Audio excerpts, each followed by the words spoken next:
First of all, thank you very much to Ross, to Lola, Isa, and everyone involved in the organization of this wonderful event.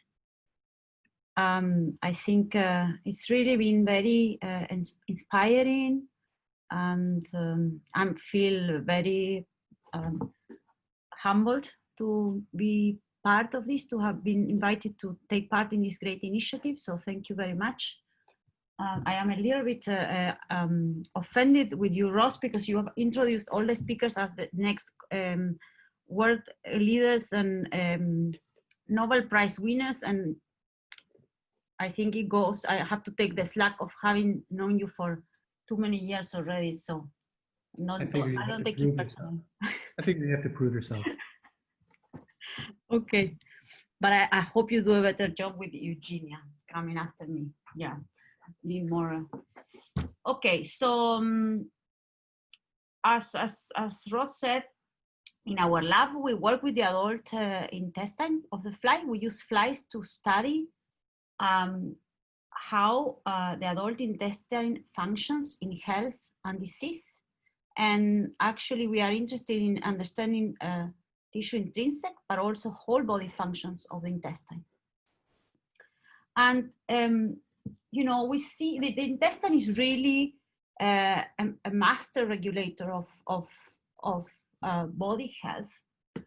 And it is a primary and a major barrier epithelium and a major line of defense of our bodies against external pathogens and damaging agents.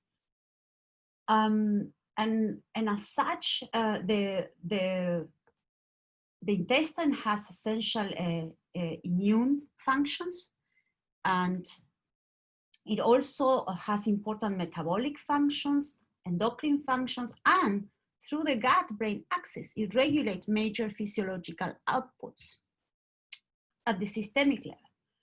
But, you know, so it is therefore very important to keep a healthy intestine beyond keeping the intestinal epithelium healthy. The whole body health is very much dependent on having a healthy intestine. And, you know, it is really known that dysfunctions in intestinal homeostasis and dysfunction or malfunctioning of the intestinal epithelium leads to, of course, a barrier loss and associated immune dysfunction, but also major metabolic disorders, mood disorders like anxiety and depression, and disruptions of the circadian rhythm that Ross referred to, in particular sleeping and feeding. This type of systemic disruptions are linked to intestinal diseases and to intestinal dysfunction. However, the mechanisms by which these processes are affected by the intestine are very much, you know, largely unknown. So in our laboratory, we are interested in different aspects but very much related aspects of the adult intestinal biology. And one of them is really how does the gut regulate the response to damaging agents? How does the gut epithelium itself, what are the epithelium intrinsic adaptations that happen to the gut intestine as a response to damage? And we know that an important actor in this process are the stem cells of the gut. These cells are essential to confer the high regenerative capacity of the intestine. And so they are essential for intestinal health, the regeneration of the intestine in response to insult. Related to this, we know that the intestine is actually not working as an isolated entity. There are many components of intestinal niche, which are made by tissues extrinsic to the intestine but closely associated. For example, an example here I'm providing is the vasculature. So we are also interested in understanding how the intestine crosstalks with its microenvironment and how these interactions then regulate the adaptation of the intestinal epithelium and the response of intestinal stem cells to tissue damage. And finally, we are also interested in understanding how changes to the homeostasis of the intestinal epithelium, for example, by damage or in response to nutrients or in pathological contexts such as inflammation and tumors, how do these signals that perturb the intestinal epithelium are translated into whole body responses. And so what we use, probably not surprisingly for you, what we use as a model system to answer these questions, these fundamental questions, is the adult Drosophila. We are using adult Drosophila midgut as a primary model system for our research because, well, you are all familiar about, you know, how genetically amenable flies are. They are a very cheap and fast model system to work with. They have low genetic redundancy, but also importantly, the cellular and molecular principles that regulate intestinal biology in flies are highly conserved with that of mammalians.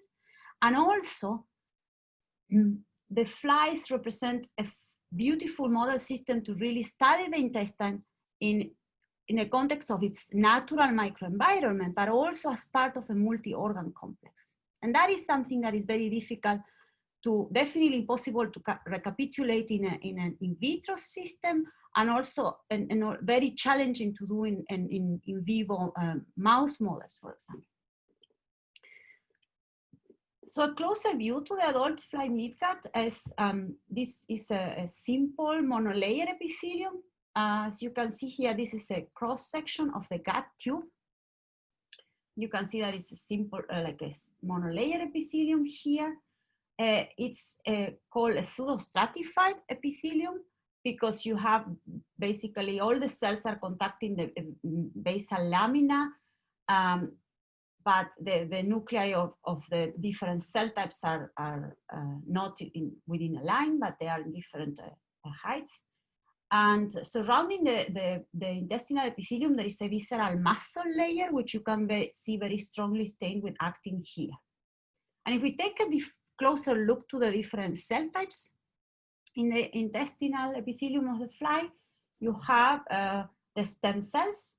We can see here in green, the small green cells are the main, cell lineage that is in charge of maintaining intestinal homeostasis, replenishing all the different specialized progenies of the cell, and also regenerating the tissue in response to damage.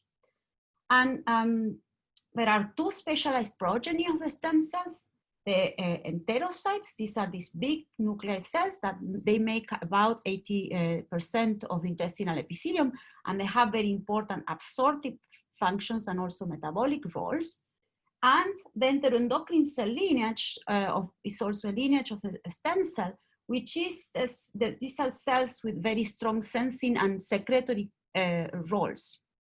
And these are exactly the same type of two lineages that one would find in the mammalian system.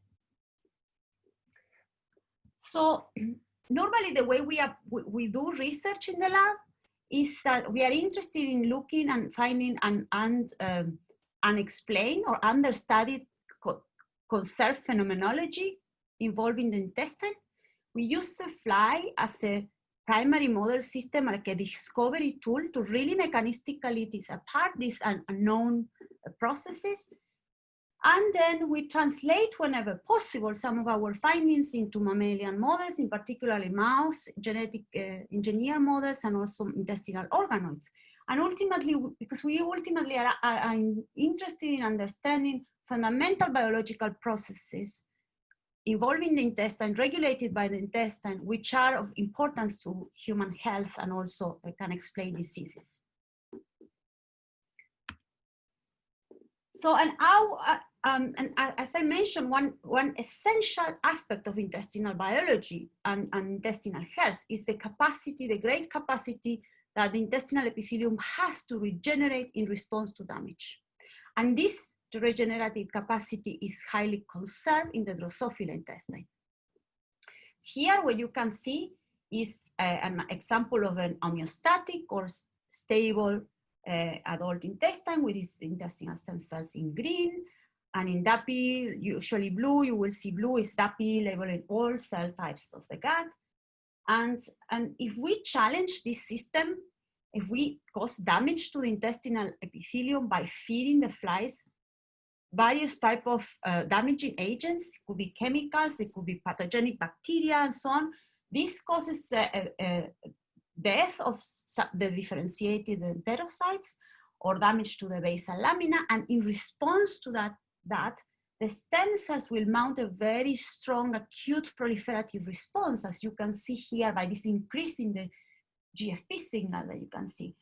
And this capacity of the stem cells to proliferate in response to damage is essential to restore the damaged intestinal epithelium, but also to maintain whole body health. If you prevent stem cells from proliferating in response to intestinal damage, these animals will soon die as a consequence of an unrepaired or chronically damaged intestine. And one can quantify the proliferative response of the stem cells to damage by staining the tissues with a phosphohistone antibody that will label cells undergoing mitosis. And because the only proliferative cell type of the fly gut is a stem cell, when we stain these tissues for phosphohistone and we count phosphohistone positive cells, we are having a direct assessment of how much stem cells are proliferating in the gut, right? And this is quantified here. You can see that there is very little proliferation that can be observed in controlled conditions in the homeostatic intestine. However, when you induce damage, we see a very pronounced proliferative response. And our lab has, for many years during my postdoc, and we started our lab a few years ago already, we have used flies and mouse models to really understand what are the tissue intrinsic processes that are occurring in this transition of the gut in response to damage, and the response of the stem cells to damage. And I am not going to talk so much about this today because I don't have time, and I want to stay within time. So I'm very famous for going over time, so just stay with this. So in addition to intestinal regeneration, we have also been able to model pathological diseases of the gut, most importantly colorectal cancer, using the flies. And this is an example of a fly intestine control and fly intestine where we have removed both copies of the fly homologs of the gene Adenomatous polyposis coli, which is the main driver of human colorectal cancer. So when we remove the both copies of this gene from the fly, we can see that in response to this, we have a very hyperplastic tissue.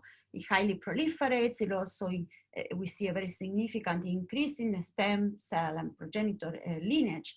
And really these phenotypes resemble a lot of what one would see for in mouse models of colorectal cancer, also driven by the loss of APC. So this you can see with here in green, you can see the stem cells of a control or wild type mouse versus a mouse where APC has been removed from the intestinal epithelium.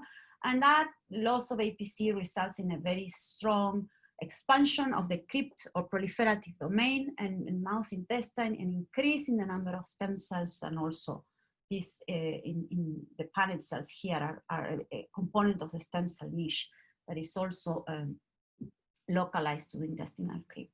So this shows us that, you know, we can recapitulate healthy or more physiological processes of intestine using the fly gut, such as tissue regeneration, but also diseases like colorectal cancer. So what I'm going to talk to you about a little bit is more following the lines of the different research we do in the lab, is the type of research that we are doing and using the gut to do interorgan communication studies, and how the gut interacts with its close neighbors, like components of the so-called microenvironment or niche, and also how the gut can influence tissues that are more distant to it, and whole body processes as well. And one component of the gut niche, which is quite significantly understudied in the context of intestine, is the vasculature. It's well known that the vasculature, the intestine is a highly vascularized tissue. And vasculature is a very important component of multiple stem cell niches. However, in the context of the intestine, very little is known about how this tissue might crosstalk with the intestine and maintain intestinal health and its role in disease and so on. And of course, you know, the flies, again, show a great potential to address these questions, how the gut interacts with the vasculature, because indeed the adult fly midgut is a highly vascularized tissue. And I have to say that, you know, the tracheal network, the Drosophila tracheal network, which is akin to the mammalian vasculature, has the role of delivering oxygen to the target tissues, but not blood. You probably know that flies have an open circulatory system. So unlike in mammalian vasculature, the tracheal network delivers oxygen to these tissues. And here in green, you can see the terminal tracheal cells, which are the ultimate cells that will you know, connect with the target tissue and deliver oxygen to this tissue. And these are very you know, active and plastic cells, because they have a great capacity to extend projections into their target tissues. And in fact, there is a very active area of research, and many labs, including that of Sophia, who is here with us today, have done beautiful work on the developmental biology of this tracheal system. But actually, not so much has been done in the context of the adult. And pretty much very little with the adult gut-associated trachea. So we were interested to use the flies to try to see if we could understand how the gut and the vasculature can interact in health and disease. And the initial observation that really attracted us into this system was this one that is depicted here. And you can see in green a tracheal cell, and in red intestinal stem cells that are proliferating, right? In this response to damage. So what we observe is that when we induce damage to the intestinal epithelium, we can observe the expected proliferative response of the intestinal stem cells. But we also saw a very dramatic remodeling of the gut-associated tracheal tissue. So we thought, okay, you know, this is telling us that this tissue is actually responding in a non-autonomous way to signals from the gut, because in the type of damage we do not damage the trachea itself, it just damages the intestinal epithelium. And interestingly, this is a phenomenon that is conserved in mammals. When we look at the vasculature or endothelial cells, which we can visualize by staining with a CD31 antibody in mammalian tissues, and we observe the vasculature of in the small intestine of control mice, or mice following damage, which we cause by using irradiation. That leads to a very strong damage response of the damage to intestinal epithelium, and in response to that, 3 days after the damage is induced, the stem cells of the intestinal epithelium in mice need to respond to this damage by proliferating and restoring the damaged tissue. So at that time, 3 days after damage, when we look at the vasculature, we see quite a more prominent vasculature in the regenerating gut.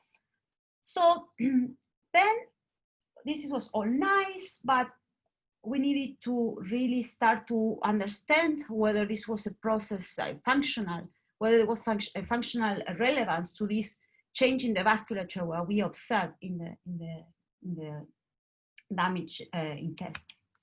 And to do that, we asked the question as to whether if we ablate these tracheal cells, and then we do it using genetic tools to specifically target these terminal tracheal cells in the adult animals, and then we induce regeneration of the gut, what happens? And then what we observe is that, first of all, we have a very efficient way to ablating these cells, as you can see here, by overexpressing pro-apoptotic gene. And what we saw is that when we ablate terminal tracheal cells, we significantly impair the proliferative response of the stem cells to damage. So the regeneration of the intestine, the proliferation of the stem cells in response to damage is dependent on having appropriate tracheal tissue in place. So, and then we dwelled more into the mechanisms of these, and what we observed was that if we inhibit the production of reactive oxygen species in the gut during damage, or we prevent the activation of the HIF-1 alpha, hypoxia-inducible factor alpha, which is well known to be activated by oxygen, but also by reactive oxygen species. From the trachea, we use genetics to remove this factor from trachea. In both cases, we impair the tracheal remodeling of the gut in response to damage. If you look at these conditions in the green channel compared to this, there is much less trachea in these cases, and that then impairs proliferation of the stem cells and gut regeneration. And that led us to, you know, there is a lot of work behind this project, but I'm just trying to summarize the idea and give you an idea of the type of work that we are doing in the lab. But this led us to sort of draw a model in which we observe that the production of reactive oxygen species by the gut following damage is necessary to activate HIF-1 alpha in the trachea. This is necessary for the remodeling, active remodeling of this trachea, and which is necessary to deliver oxygen to the gut, and for the production of certain factors in the trachea, for example, FGF. And you know, these two factors derived from the trachea, oxygen and FGF, then are necessary for the gut to regenerate. And FGF, we know it works by binding to its receptor in intestinal stem cells. And this is necessary to drive the proliferation of stem cells in response to damage. So this is where really doing a lot of work in this project and following up on this to identify what are the mechanisms that from the gut, apart from ROS, that activate this tracheal remodeling, because this could be a way that one can devise mechanisms to you know, aid and induce vascularization, for example. And also, what are the adaptations of the intestinal epithelium that are dependent on this tracheal tissue during the regenerative response? What are the factors that this tracheal tissue produces to aid regeneration of the gut? And all of these findings have a very strong, you know, translational potential, because they can be helpful to induce vascularization and also to induce intestinal regeneration. So this is the type of questions that we are trying to address in this project. But I also I mentioned this to you, that there are a lot of systemic long-range effects of a gut that is dysfunctional or when or sick, and some of them are immune dysfunctions, metabolic disorders, and disruptions of the circadian rhythm. And so we are really very interested in using flies and the power of flies to understand how the gut might be involved into this type of physiological responses, which are essential for everyday health and when disrupted, they really have a very strong impact in the quality of life of people. So, so I show you earlier on that we can indeed recapitulate aspects of colorectal cancer using the fly gut. This is an example of how we can do this by knocking down APC in the fly gut and drive proliferation and dysplasia and so on and so forth. This is the colorectal cancer master regulator. But we can also drive proliferation of the gut in mimics colorectal cancer by driving other sort of oncogenes, for example, the activation of RAS or SARC within stem cells specifically, or we can also drive chronic inflammation of the gut by activating the JAK-STAT signaling pathway. This is a ligand of the JAK-STAT signaling pathway. And so in all of these cases, if we just drive these oncogenes or pro-inflammatory cytokines in the stem progenitor cells, we drive a very massive proliferative response in the gut, which very much mimics, we have characterized these phenotypes and these different models, and they do recapitulate many aspects of colorectal cancer.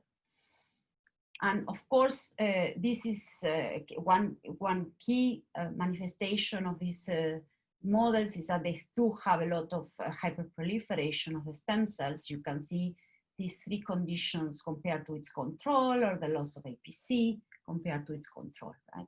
So, but also we know that when we drive this hyperproliferation of the gut, we do affect the whole body. It's not only the gut that is going badly. And if you look at these survival curves and you look at the red lines for every one of these graphs, the red lines are the ones looking at the survival of flies with hyperproliferative guts that have been driven to hyperproliferation by different oncogenes that I show you, loss of APC, gain of SARC, RAS, or AMPER. And the black lines are the controls. And as you can probably appreciate, the survival, the lifespan of these animals is significantly impaired when we drive simply by manipulating the proliferation of the gut.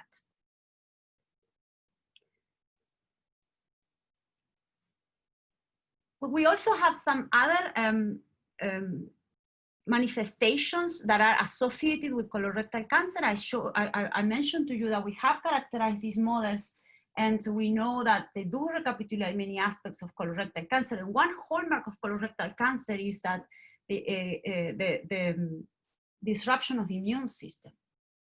And we actually have done RNA sequencing analysis of guts from these different colorectal cancer models that we have, and we observe that the activation of the innate immunity in these guts is significantly increased, and this is an IMD, particularly the IMD pathway, which is the NF-kappa B, analogous to the NF-kappa B pathway in mammalians. We see that there is a very strong immune activation in these guts when that are hyperproliferating.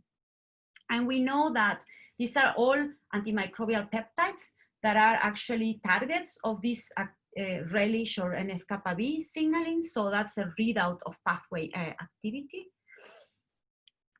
And we have been able to use already flies to really understand how tumors and the immune system, and in particular antimicrobial peptides, work together, and how the importance of the immune system in controlling tumor growth and tumor cell death.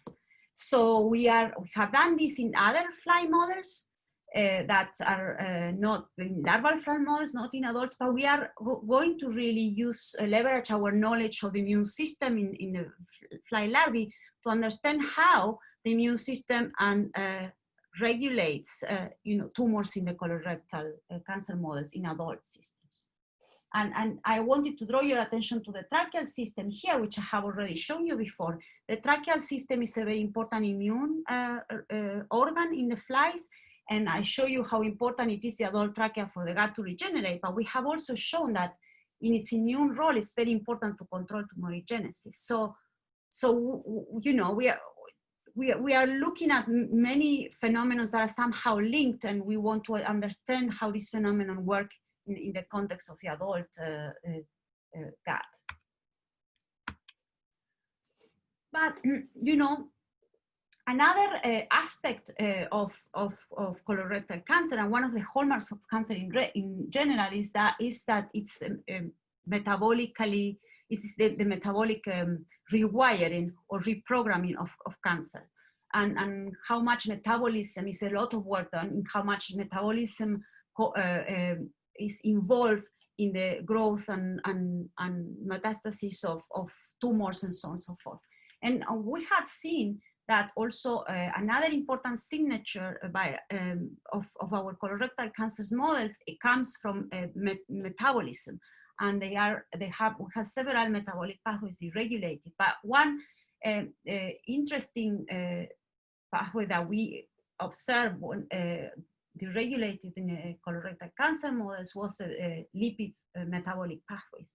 And what we observed was that apart from the transcriptional signature of lipid metabolic genes, we saw that when we induce hyperproliferation of the gut, that leads to a very significant reduction of lipid content in the gut.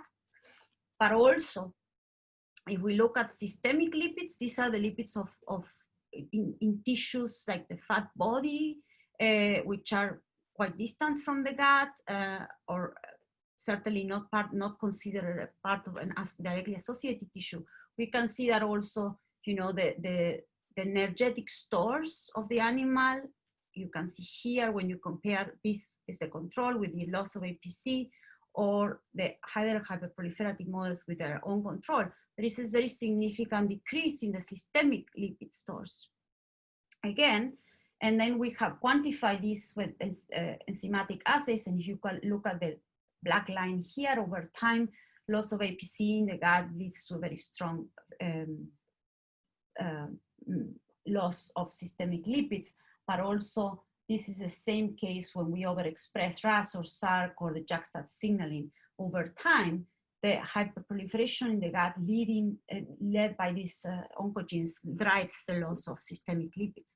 So again, this is another systemic manifestation of a dysfunctional gut, which matches what has been observed as part of the manifestations of intestinal diseases in humans. So we are interested in understanding how the gut is linked to this type of phenomena. And one very important component of the gut that we have learned, it has quite long-range actions and is a potential connector of the gut with the rest of our body, is the enteroendocrine system. The enteroendocrine cells are a lineage of the stem cells. It is quite an underrepresented lineage of the stem cell in the intestinal epithelium. It represents about 1% of the whole intestinal epithelium in mammalians, and about 10% in flies. And you can see these cells here in green, stained with specific antibodies. But, you know, enteroendocrine cells are the biggest endocrine system in our body. And there is very significant work that has been done so recently in flies and in mammals, trying to characterize these cells at the molecular and cellular level. And the evidence suggests that these cells are a very diverse hormone secretory cells with very rich sensing capacities. And they can also signal in many different ways, paracrinally, so to other cells that are close by, in an endocrine fashion by secreting peptides to the bloodstream, but they also have been shown to make direct synapses with neuronal terminals. So they do have a potential to regulate many physiological outputs from the gut outwards. They are also, part of their diversity lies in their localization. They are very compartmentalized. They are found in very strategic locations throughout the gastrointestinal tract in humans, mammalian models, and also in the fly. So overall, the biological role of enteroendocrine cells seems, and the cellular and molecular characteristics of this cell type, seems to be highly conserved in Drosophila. And our work with enteroendocrine cells started a while ago. We characterized a subpopulation of enteroendocrine cells in the fly gut that expressed a neuroendocrine hormone called bursicon. Bursicon is a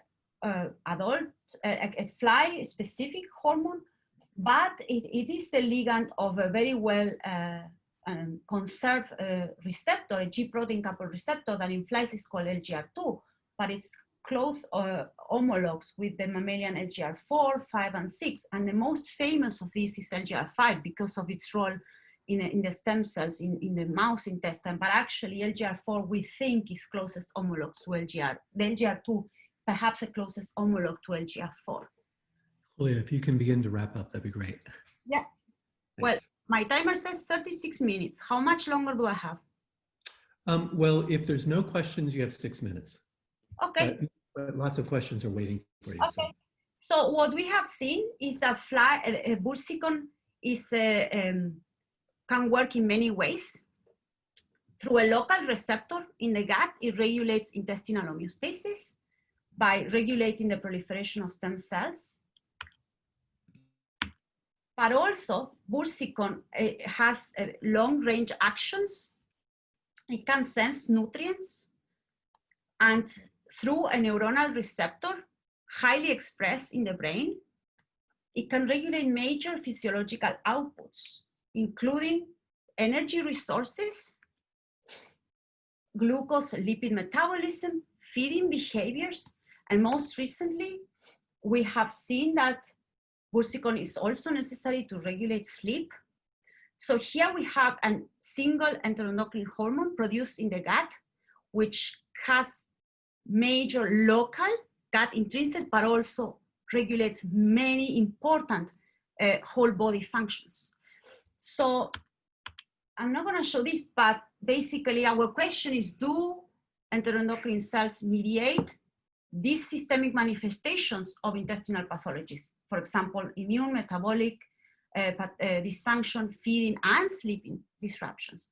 Well, we think that by understanding how enteroendocrine cells work in the gut and the whole range of physiological outputs that they regulate, we can be able to address this question. And in fact, our colorectal cancer models do have all very clear disruption in enteroendocrine cells. Enteroendocrine cells are disrupted when we induce gut damage or inflammation or tumorigenesis in mouse models, but also looking at human tissues. And this is also conserving flies. So we do have a lot of tools to, and great preliminary evidence to suggest that these cells are going to be an important connector of gut status with physiological outputs. And so we are using a multidisciplinary approach to study enteroendocrine cells and their role in gut health, but also whole body health, using flies as a main model system. With that, I would like to finish by thanking all the members in the lab, collaborators, and funding sources, and you for your attention. Thank you. Brilliant. And actually, as voted by the questions that I have a ton of, I think the audience agrees. Really beautiful presentation, Julia, really nice, thank you. So, some questions. Actually, more than we can possibly get to, but still let me get to some. And then the rest we'll put on Slack.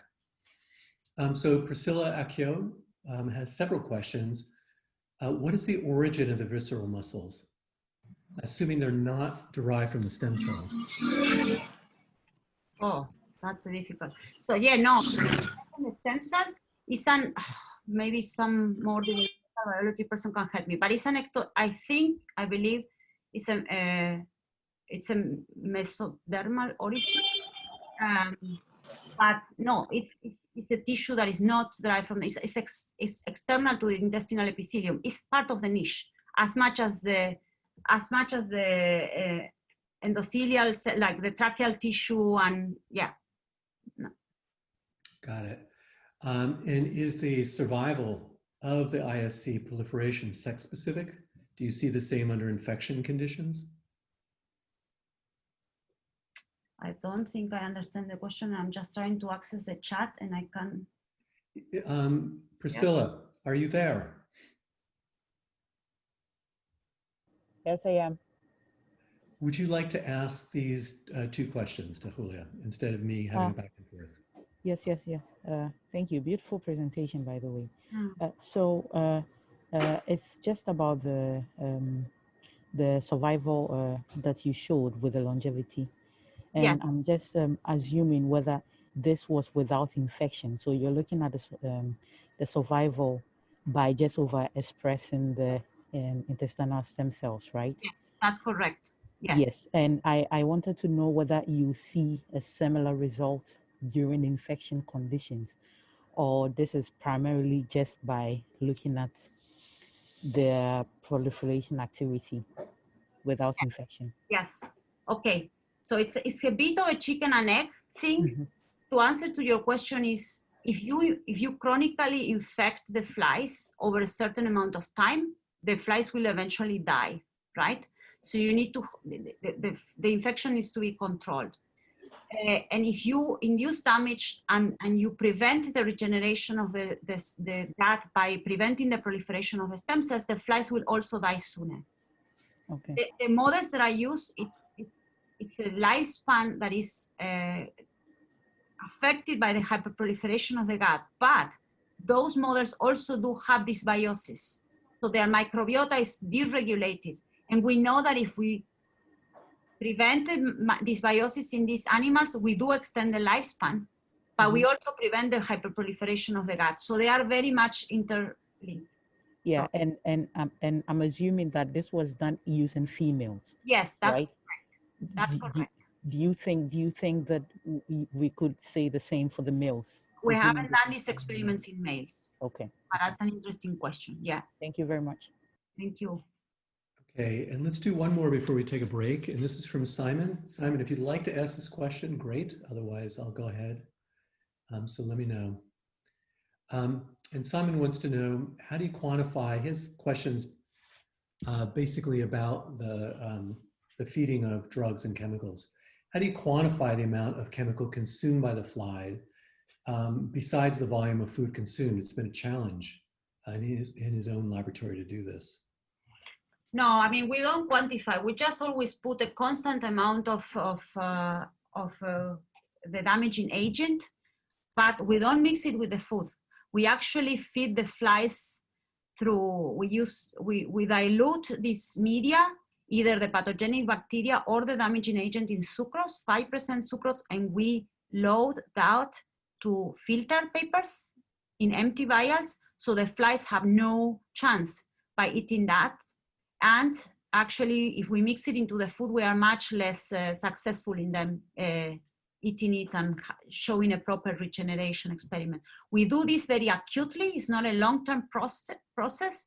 One day or overnight for the bacteria, or maybe 3 days if we use DSS. But we do it for the purpose of generating damage to the gut and turning on the regenerative response.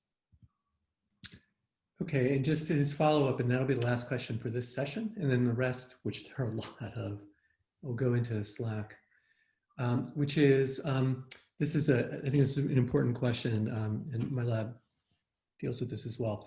So when you get this hyperproliferation in the gut, what is the impact on feeding and nutrient absorption, and how does that affect the health and lifespan of the fly? Yes, so that's a great question. Yes, indeed, we think, I mean, the flies are eating a lot. We know that they go for the food a lot. We have measured their feeding behavior. They are actually hyperphagic. We do think they might have a problem in lipid absorption, at least. But actually, the lipid absorption is a function of the gut that is regulated, heavily regulated by enteroendocrine cells. So yeah, I mean, it's possible that that this is one of the reasons why we do have the lipid drop, but also, you know, we know that the the intestinal lipases are heavily downregulated in these models. And yes, it's actually a problem of inflammatory bowel diseases, right? And there are many pathologies in the gut that in human gut that involve problems in nutrient absorption. So, yeah. Yeah, definitely. Julia, thank you very much. Much obliged. There's going to be a burst, as you'll see, there's going to be a burst of questions also in Slack. So if you have a moment along the day to take a look at that. Yeah, I will do that. And also anyone that wants to ask me any other question, they can just email me as well. I mean, it's not a problem. I'll do the Slack thing, but also, yeah, beyond that, yeah. Excellent.